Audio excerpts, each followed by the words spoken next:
Assalamualaikum warahmatullahi wabarakatuh. Alhamdulillahirrabbilalamin. Dengan segala puji bagi Allah subhanahu wa ta'ala yang telah memberikan kita nikmat iman, kesehatan, dan kesempatan untuk kita bertemu dengan bulan Ramadan yang penuh berkah ini.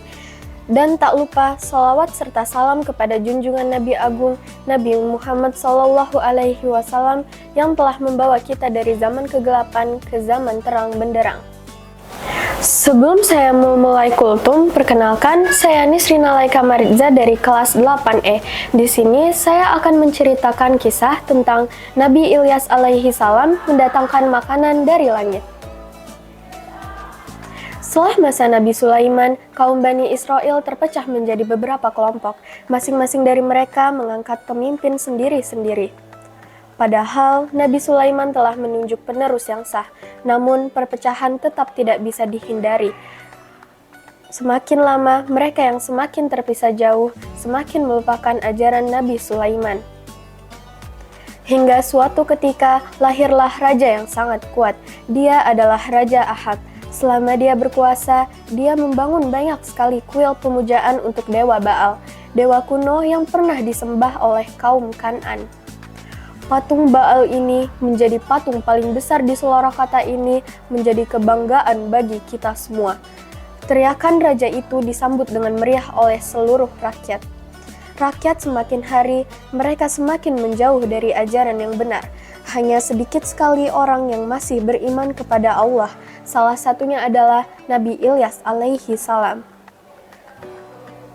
Dia adalah pemuda yang sabar, taat beribadah, dan suka menolong. Dia adalah keturunan keempat dari Nabi Harun alaihi salam. Dalam surat Asy-Syafa'at dijelaskan bahwa Allah subhanahu wa ta'ala mengangkat Nabi Ilyas menjadi utusannya untuk berdakwah di kota Baalbek, Lebanon. Mereka adalah kaum Bani Israel penyembah Baal. Mengapa kamu tidak bertakwa? Patutkah kamu menyembah Baal dan kamu tinggalkan sebaik-baiknya pencipta, yaitu Allah Tuhanmu dan Tuhan bapak-bapakmu yang terdahulu? Namun, masyarakat di sana tidak mau mendengarkan dakwah Nabi Ilyas. Mereka menentang dengan sangat keras.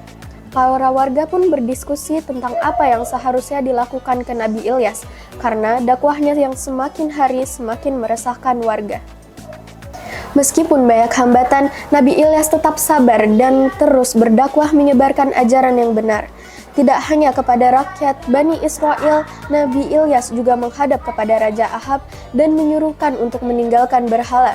Namun, seruan itu sama sekali tidak dihiraukan. Untuk menyadarkan kaumnya, Nabi Ilyas menghancurkan berhala-berhala yang ada. Akibatnya, Nabi Ilyas semakin dibenci. Bahkan, Raja Ahab memerintahkan prajuritnya untuk menemukan Nabi Ilyas. Lantas, mereka menyisir seluruh kota untuk menemukan Nabi Ilyas. Selama beberapa waktu, Nabi Ilyas hidup berpindah-pindah untuk menghindari kejaran tentara Ahab. Lama-kelamaan, tidak ada lagi tempat untuk bersembunyi. Seluruh rakyat seolah bersatu untuk menentangnya. Nabi Ilyas pun berdoa kepada Allah untuk memberi hukuman kepada kaumnya, agar mereka sadar dan mau untuk bertaubat. Allah mengabulkan doa Nabi Ilyas. Kekeringan panjang melanda seluruh negeri. Masyarakat di kota Baalbek sadar bahwa ucapan Nabi Ilyas telah terbukti.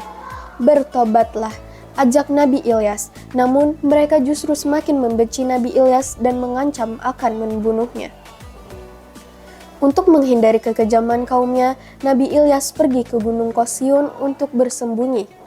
Nabi Ilyas tidak memiliki bekal sama sekali.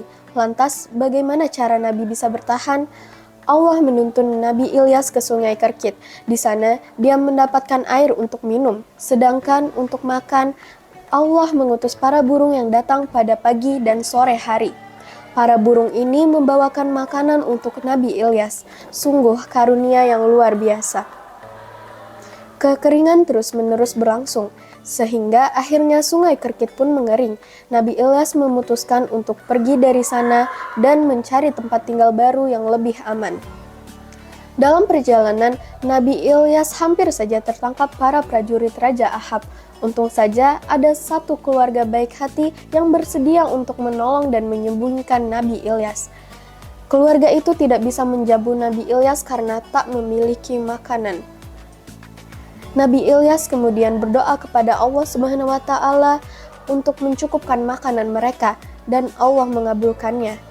Nabi Ilyas tinggal beberapa waktu di rumah itu. Sebagai balasan atas kebaikan hati mereka, Nabi Ilyas menyembuhkan anak mereka yang sakit parah. Nabi Ilyas terus-menerus berdakwah secara sembunyi-sembunyi. Jika keberadaannya diketahui, dia akan pergi dari desa dan bersembunyi di sebuah gua. Suatu hari, Nabi Ilyas mulai kehabisan air minum serta bahan makanan. Ketika itu, dia melihat seorang wanita membawa air dan tepung. Nabi Ilyas pun meminta agar wanita itu bersedia membagi air dan makanannya. Namun, makanan yang dibawa wanita itu untuk anaknya yang sakit. Wanita itu akan memberi makanan jika Nabi Ilyas bisa ke rumahnya.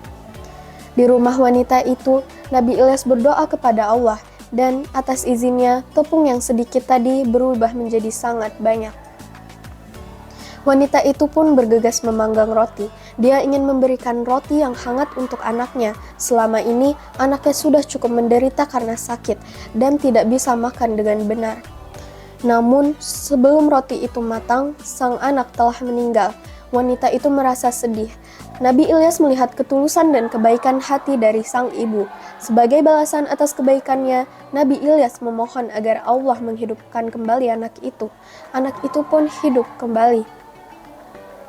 Kabar tentang mukjizat Nabi Ilyas sedikit demi sedikit tersebar. Sebagian masyarakat di kota mulai percaya pada kenabian Nabi Ilyas. Mereka memohon agar Nabi Ilyas mencabut azab kekeringan tersebut.